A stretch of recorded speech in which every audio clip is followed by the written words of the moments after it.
ನಮಸ್ಕಾರ ಎಲ್ಲರಿಗೂ ಬಾಂಬಟ್ ಕಿಚನ್ಗೆ ಸ್ವಾಗತ. ನಾನಿಲ್ಲಿ ಮಾವಿನ ಹಣ್ಣಿನ ಜ್ಯೂಸ್ ಮಾಡಿದ್ದೆ, ತುಂಬ ಸೂಪರಾಗಿದೆ. ಇದ್ರ ಮೊದಲು ಕೂಡ ನಾನು ಹಣ್ಣಿನ ಜ್ಯೂಸ್ಗಳನ್ನು ಹಾಕಿದ್ದೀನಿ, ಹೇಗೆ ಮಾಡೋದು ಅಂತ. ಹೀಗೆ ಮತ್ತೊಂದು ವಿಡಿಯೋನ ಹಾಕ್ತಾಯಿದ್ದೀನಿ. ಸಿಂಪಲ್ಲಾಗಿ ಮನೆಯಲ್ಲಿ ಅಂಗಡಿಗಳಲ್ಲಿ ಸಿಗುವಂಥ ಮಾಜಾ ಇರ್ಬೋದು, ಸ್ಲೈಸ್ ಇರ್ಬೋದು, ಅದೇ ರೀತಿಯಾದಂತಹ ಮಾವಿನ ಹಣ್ಣಿನ ಜ್ಯೂಸ್ ಹೇಗೆ ಮಾಡ್ಬೋದು ಅಂತ ನಾನು ಹೇಳ್ತಿದ್ದೀನಿ. ಮನೆಯಲ್ಲೇ ಮಾಡಿರೋದ್ರಿಂದ ಹೆಲ್ದಿಯಾಗಿ ಕೂಡ ಇರುತ್ತೆ. ಬನ್ನಿ ಸಿಂಪಲ್ಲಾಗಿ ಹೇಗೆ ಮಾಡೋದು ಅಂತ ನೋಡ್ಕೊಂಬರೋಣ. ಇಲ್ಲಿ 3 ಮಾವಿನ ಹಣ್ಣನ್ನು ತೊಗೊಂಡಿದ್ದೀನಿ. ಇದನ್ನು ನಾವು ಸಣ್ಣ ಸಣ್ಣದಾಗಿ ಕಟ್ ಮಾಡ್ಕೋಬೇಕು. ಈ ರೀತಿ ಮಾರ್ಕ್ ಮಾಡ್ಕೊಂಡಿದ್ದೀನಿ, ತೆಗೆಯೋಕ್ಕೆ ಈಸಿ ಆಗಲಿ ಅಂತ ನೋಡಿ. ನಂತರ ಒಂದು ಬಾಣಲಿ ತೊಗೊಂಡಿದ್ದೀನಿ. ಈ ಬಾಣಲಿಯಲ್ಲಿ ಇದನ್ನು ನಾವು ಎಲ್ಲ ಒಂದು ಪೀಸ್ನ ಹಾಕ್ಕೋಬೇಕು, ಸಿಪ್ಪೆನ ಬಿಟ್ಟು. ನೋಡಿ, ತೆಗೆಯೋಕ್ಕೆ ಈಸಿ ಆಗುತ್ತೆ ಈ ರೀತಿ ಮಾಡೋದ್ರಿಂದ. ನೀವು ನಿಮಗೆ ಯಾವ ರೀತಿ ಈಸಿ ಆಗುತ್ತೆ ಆ ರೀತಿಯಲ್ಲಿ ತಗೋಬೋದು. ನಾನು ಈ ರೀತಿಯಾಗಿ ತಗೊಳ್ತಾ ಇದ್ದೀನಿ. ತುಂಬ ಅಂದರೆ ತುಂಬ ಚೆನ್ನಾಗಿರುತ್ತೆ. ನಾನಿಲ್ಲಿ ಸಕ್ಕರೆನ ಉಪಯೋಗಿಸಿದ್ದೀನಿ. ಸಕ್ಕರೆ ಬೇಡ ಅಂದರೆ ಇಲ್ಲಿ ಬೆಲ್ಲನ ಕೂಡ ನೀವು ಉಪಯೋಗಿಸ್ಕೋಬೋದು. ನೋಡಿ, ಇದು ನಾರ್ಮಲ್ಲಾಗಿ ಸಿಹಿ ಇದೆ, ತುಂಬ ಹುಳಿನೂ ಇಲ್ಲ, ತುಂಬ ಸಿಹಿನೂ ಇಲ್ಲ. ಒಂದೊಂದು ಮಾವಿನ ಹಣ್ಣು ತುಂಬ ಹುಳಿ ಇರ್ತವೆ, ಆವಾಗ ನೀವು ಸ್ವಲ್ಪ ಸಕ್ಕರೆ ಅಥವಾ ನೀವು ಬೆಲ್ಲ ಸ್ವಲ್ಪ ಜಾಸ್ತಿ ಹಾಕ್ಕೋಬೇಕಾಗುತ್ತೆ. ನೋಡಿ, ಎಲ್ಲ ಒಂದು ಪೀಸ್ನ ನಾನು ಬಾಣಲಿಗೆ ಹಾಕ್ಕೊಂಡಿದ್ದೀನಿ.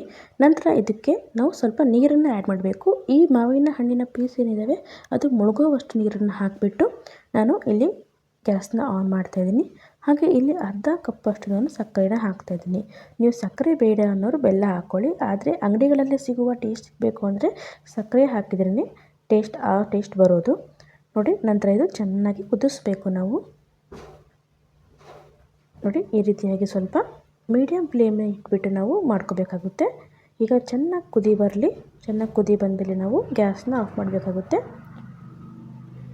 ನೋಡಿ, ಚೆನ್ನಾಗಿ ಕುದಿ ಬಂದಿದೆ. ಈ ಗ್ಯಾಸ್ನ ಆಫ್ ಮಾಡ್ತಿದ್ದೀನಿ. ಹಾಗೂ ನೋಡಿ, ಎಲ್ಲ ಒಂದು ಮಾವಿನ ಹಣ್ಣು ಚೆನ್ನಾಗಿ ಬೆಂದಿದೆ. ಈಗ ತುಂಬ ರುಚಿಯಾಗಿರುತ್ತೆ. ಈ ರೀತಿಯಾಗಿ ನೀವು ಮಾಡ್ಕೊಂಡು ನೋಡ್ಕೊಳ್ಳಿ. ನಾನು ಖಂಡಿತವಾಗಿ ಮತ್ತೊಂದು ಸರಿ ಮಾಡ್ತೀರಾ. ನೋಡಿ, ಇಷ್ಟಾದರೆ ಸಾಕಾಗುತ್ತೆ. ಈಗ ಗ್ಯಾಸ್ನ ಆಫ್ ಮಾಡಿ ಇದು ತಣ್ಣಗೆ ಬಿಡಬೇಕು. ಫುಲ್ಲು ತಣ್ಣಗಾದ್ಮೇಲೆ ಇದನ್ನು ನಾವು ಮಿಕ್ಸಿ ಜಾರಿಗೆ ಹಾಕಿದ್ದು ರುಬ್ಕೋಬೇಕು. ಮಿಕ್ಸಿ ಜಾರಲ್ಲಿ ಜ್ಯೂಸಲ್ಲಿ ಇರುತ್ತಲ್ವ, ಜ್ಯೂಸ್ ಮಾಡುವಂಥದ್ದು. ನೋಡಿ, ಈಗೆಲ್ಲ ತಣ್ಣಗೆ ಆಗಿದೆ. ಈಗ ಒಂದು ಜ್ಯೂಸರಲ್ಲಿ ಇದನ್ನು ಹಾಕಿ ರುಬ್ಬಬೇಕಾಗುತ್ತೆ. ನಿಮ್ಮ ಹತ್ರ ಜಾಸ್ತಿ ರಸ ಇತ್ತು ಅಂದರೆ ಅದನ್ನು ಸ್ವಲ್ಪ 2 ಪಾರ್ಟ್ ಮಾಡಿ ಹಾಕ್ಕೊಳ್ಳಿ. ನಾನು ಒಂದರಲ್ಲೇ ಎಲ್ಲ ಹಾಕ್ತಿದ್ದೀನಿ. ಈಗ ಒಂದರಲ್ಲಿ ಕರೆಕ್ಟ್ ಆಗುತ್ತೆ ನೋಡಿ. ಈಗ ಮತ್ತೆ ನೀರು ಮಿಕ್ಸ್ ಮಾಡಬೇಡಿ. ಇಷ್ಟನ್ನು ಹಾಕಿಬಿಟ್ಟು ಈಗ ಇದನ್ನು ನುಣ್ಣಗೆ ನಾವು ರುಬ್ಕೋಬೇಕಾಗುತ್ತೆ. ಕಲರ್ ಕೂಡ ನ್ಯಾಚುರಲ್ ಆಗಿರುತ್ತೆ ಮತ್ತು ಟೇಸ್ಟ್ ಕೂಡ ನ್ಯಾಚುರಲ್ ಆಗಿರುತ್ತೆ. ತುಂಬ ಚೆನ್ನಾಗಿರುತ್ತೆ ಟೇಸ್ಟ್ ನಿಜವಾಗ್ಲೂ. ನೋಡಿ, ರುಬ್ಬಿದ್ದೀನಿ. ಈಗ ಇದನ್ನು ಸೋಸ್ಕೋಬೇಕು. ನನ್ನ ಹತ್ರ ಸಣ್ಣ ಜರಡಿ ಇತ್ತು, ಅದರಿಂದ ನಾನು ಸಣ್ಣದ್ರಲ್ಲೇ ಸೋಸ್ಕೊಳ್ತಾ ಇದ್ದೀನಿ. ನಿಮ್ಮ ಹತ್ರ ದೊಡ್ಡ ಜರಡಿ ಇತ್ತು ಅಂದರೆ ಅದರಲ್ಲಿ ನೀವು ಸೋಸ್ಕೊಳ್ಳಿ. ಸೋಸೋದು ಯಾಕೆ ಇಂಪಾರ್ಟೆಂಟ್ ಅಂದರೆ, ಈಗ ನಾವು ಮಿಕ್ಸಿ ಮಾಡಿದಾಗ ಏನಾದರೂ ನಾರಿನ ಅಂಶ ಇತ್ತು ಅಂದರೆ ಅಥವಾ ಏನಾದರೂ ಒಂದು ಕಸ ಇತ್ತು ಅಂದರೆ ಅದು ಹೋಗ್ಬಿಡುತ್ತೆ. ಆದ್ದರಿಂದ ಈ ರೀತಿ ಮಾಡ್ಕೊಳ್ಳೋದು ತುಂಬ ಒಳ್ಳೆಯದು.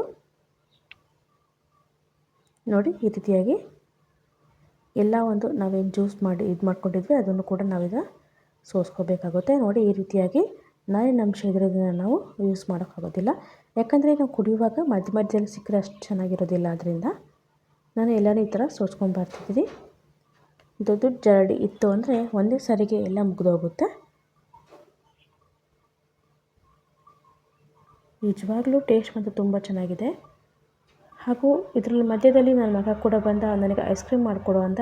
ಇದರಲ್ಲೇ ಕೂಡ ಮತ್ತು ನಾನು ಐಸ್ ಕ್ರೀಮ್ ಕೂಡ ಮಾಡಿಕೊಟ್ಟಿದ್ದೀನಿ. ನಾನು ಮಾಡ್ಕೊಂಡಿದ್ದು ಜ್ಯೂಸ್ ಮಾಡೋಕ್ಕೆ ಅಂತ.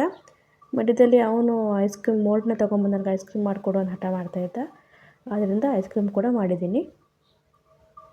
ಸಿಂಪಲ್ಲಾಗಿ ಮನೇಲಿ ಕೂಡ ಐಸ್ ಕ್ರೀಮ್ ಇದೇ ರೀತಿಯಾಗಿ ಮಾಡ್ಕೋಬೋದು ನೀವು, ಅಂಗಡಿಲಿ ತರೋಕ್ಕಿಂತ. ಆದರೆ ಮಾವಿನ ಹಣ್ಣಿನ ಸೀಸನಲ್ಲಿ ಮಾತ್ರ ಮಾಡ್ಬೋದು ಅಷ್ಟೇ. ನೋಡಿ, ಎಲ್ಲನೂ ನಾನು ಸೋಸ್ಕೊಂಡ್ಬಂದಿದ್ದೀನಿ. ಏನು ಗಂಟಿಲ್ಲ, ಒಂದು ಗಂಟಿಲ್ಲ ಒಳಗಡೆ. ನೋಡಿ, ಈಗ ಮೋಲ್ಡ್ನ ತೊಗೊಂಡಿದ್ದೀನಿ, ಐಸ್ ಕ್ರೀಮ್ ಮೋಲ್ಡ್ನ. ಇದಕ್ಕೆ ನಾನು ಹಾಕ್ತಾಯಿದ್ದೀನಿ. ಈ ತಿಕ್ನೆಸ್ ಈಗ ಸಕ್ಕರೆ ಎಲ್ಲ ಕರೆಕ್ಟಾಗಿದೆ. ಅದರಿಂದ ಮತ್ತೆ ಏನು ಮಿಕ್ಸ್ ಮಾಡಬೇಕು ಅಂತ ಇಲ್ಲ. ಈಗ ಸಕ್ಕರೆ ಕರೆಕ್ಟಾಗಿದೆ. ನೋಡಿ, ಒಂದು ಮೋಲ್ಡನ್ನು ನಾನು ಈ ರೀತಿ ಹಾಕ್ತಾಯಿದ್ದೀನಿ. ಇದು ಮೋರ್ ಶೋಪ್ ಇರುತ್ತಲ್ಲ, ಮೋರು ಅಥವಾ ರಿಲಯನ್ಸ್, ಅದರಲ್ಲೆಲ್ಲ ಸಿಗುತ್ತೆ ಈ ಥರ ಮೋಲ್ಡ್ಗಳು. ನೋಡಿ, ಇದನ್ನು ಹಾಕ್ಬಿಟ್ಟು ನಾನು 12 ಅವರ್ಸ್ ಅಂದರೆ ರಾತ್ರಿ ಇಡ್ತೀನಿ. ಇದನ್ನು ಸಂಜೆಯಿಂದ ಬೆಳಗ್ಗೆವರೆಗೆ ಚೆನ್ನಾಗಿ ಅದು ಸೆಟ್ಟಾಗಿರುತ್ತೆ. ನೋಡಿ, ಉಳಿದಿರುವಂತಹ ನಾನು ಮಾವಿನ ಹಣ್ಣಿನ ಜ್ಯೂಸ್ಗೆ ಇದಕ್ಕೆ ನಾನು ಕೋಲ್ಡ್ ವಾಟರ್ನ ಹಾಕ್ತಾಯಿದ್ದೀನಿ. ನೀವು ಇನ್ಸ್ಟೆಂಟಾಗಿ ಹೀಗೆ ಕುಡಿಬೇಕು ಅಂದರೆ ಕೋಲ್ಡ್ ವಾಟರ್ ಹಾಕ್ಕೊಳ್ಳಿ. ಇಲ್ಲ ಅಂದರೆ ನೀವು ನಾರ್ಮಲ್ ಹಾಟ್ ವಾಟರ್ ಹಾಕಿಬಿಟ್ಟು ನೀರು ಹಾಕಿಬಿಟ್ಟು ಫ್ರಿಜ್ಜಲ್ಲಿಟ್ಟು ನಡೆಯುತ್ತೆ. ನೀರು ಹಾಕಿದ್ಮೇಲೆ ಇದು ಸಪ್ಪೆ ಆಗುತ್ತೆ, ಯಾಕಂದರೆ ನಾವು ಸಕ್ಕರೆನ ಕರೆಕ್ಟಾಗಿ ಫಸ್ಟಿಗೆ ಎಷ್ಟು ಬೇಕೋ ಅಷ್ಟು ಹಾಕಿರ್ತೀವಿ. ನೀರು ಹಾಕಿದ್ಮೇಲೆ ಅದು ಸಕ್ಕರೆ ಬೇಕು ಅನಿಸುತ್ತೆ. ನಂತರದಲ್ಲಿ ನಾನು ಇಲ್ಲಿ ಏನು ಮಾಡ್ತಿದ್ದೀನಿ ಅಂದರೆ ಪೌಡ್ರು ಸಕ್ಕರೆನ ಮಾಡ್ಕೊಂಡಿದ್ದೀನಿ. ಹಾಗೆ ಸಕ್ಕರೆ ಹಾಕಿದ್ರೆ ಕರಗೋಕ್ಕೆ ತುಂಬ ಹೊತ್ತಾಗುತ್ತೆ, ಅದರಿಂದ ಪೌಡ್ರ್ ಸಕ್ಕರೆನ ಹಾಕ್ಕೊಳ್ಳಿ. ಮಾಮೂಲಿ ಸಕ್ಕರೆನ ಮಿಕ್ಸಿ ಮಾಡಿ ಹಾಕ್ಕೊಳ್ಳಿ. ಈಗ ಮಿಕ್ಸ್ ಮಾಡಿಕೊಂಡು ನಂತರದಲ್ಲಿ ನಾವು ಕುಡಿಯುವಂತಹ ಗ್ಲಾಸ್ಗೆ ಇದನ್ನು ಸರ್ವ್ ಮಾಡ್ಕೊಂಡು ಕುಡಿದ್ರೆ ನಮ್ಮ ರುಚಿಯಾದಂತಹ ಮಾವಿನ ಹಣ್ಣಿನ ಜ್ಯೂಸ್ ಕುಡಿಯಲು ಸಿದ್ಧವಾಗಿರುತ್ತೆ. ಹಾಗೂ ಕಡಿಮೆ ಸಮಯದಲ್ಲಿ ಇದನ್ನು ಮಾಡ್ಕೋಬೋದು ಕೂಡ, ಟೇಸ್ಟಿಯಾಗಿರುತ್ತೆ. ನಾನು ಹೇಳಿದ್ನಲ್ಲ, ಅಂಗಡಿಯಲ್ಲಿ ಸಿಗುವಂಥ ಮಾಜಾ ಸ್ಲೈಸ್ ಆಗಲಿ ಮ್ಯಾಂಗೋ ಜ್ಯೂಸ್ಗಳ ಥರನೇ ಇದನ್ನು ಕೂಡ ಇರುತ್ತೆ. ನೀವು ಇದೇ ರೀತಿಯಾಗಿ ಮಾಡ್ಕೊಂಡು ಕುಡ್ಕೋಬೋದು. ಹಾಗೂ ನಮ್ಮ ಚಾನಲ್ನ ಯಾರ್ಯಾರು ಫಸ್ಟ್ ಟೈಮ್ ನೋಡ್ತಿದ್ದಾರೆ ದಯವಿಟ್ಟು ಸಬ್ಸ್ಕ್ರೈಬ್ ಮಾಡಿಕೊಂಡು ಲೈಕ್ ಮತ್ತು ಶೇರ್ ಮಾಡಿ. ತುಂಬ ವೀಡಿಯೋಗಳನ್ನು ಹಾಕಿದ್ದೀನಿ, ನೋಡ್ತಾ ಇರಿ, ಸಪೋರ್ಟ್ ಮಾಡ್ತಾಯಿರಿ. ವಿಡಿಯೋ ನೋಡಿದ್ದಕ್ಕೆ ತುಂಬ ಹೃದಯ ಧನ್ಯವಾದಗಳು.